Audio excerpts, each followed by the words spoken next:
Rappelez quand même que ça n'a pas été toujours très simple avec le groupe suédo-britannique, c'est ça d'AstraZeneca, puisqu'avant même son autorisation et qu'il obtienne son feu vert pour être administré en France, il avait déjà annoncé des retards, ce qui a fortement embarrassé les dirigeants européens.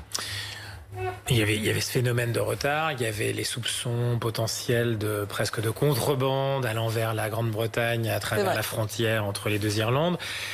Bon, c'est une bonne nouvelle. Moi, je trouve que là, pour le coup, il faut saluer les bons moments. On sent d'ailleurs qu'en France, il y a un vrai mouvement intéressant. Il y a Agnès Pannier-Runacher, qui a pris en main finalement cette espèce d'aspect logistique. En tout cas, on a le sentiment que ça s'améliore, que c'est pas encore, on n'a pas rattrapé notre retard complètement, mais on est dans des scores qui maintenant fonctionnent bien.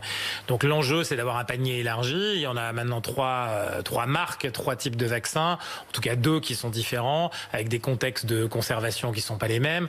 Bon, on espère d'autres qui vont venir. On voit même pointer le nez de vaccins russes qui potentiellement pourraient devenir européens et en tout cas devenir s'administrer en France. Donc ça, c'est formidable, ça c'est bien, ça fait partie des bonnes nouvelles. C'est-à-dire qu'encore une fois, notre panier de vaccination, notre capacité de vacciner va augmenter, on l'espère. On voit aussi, vous l'avez dit, des certain nombre d'acteurs qui s'impliquent, on va le dire tout à l'heure.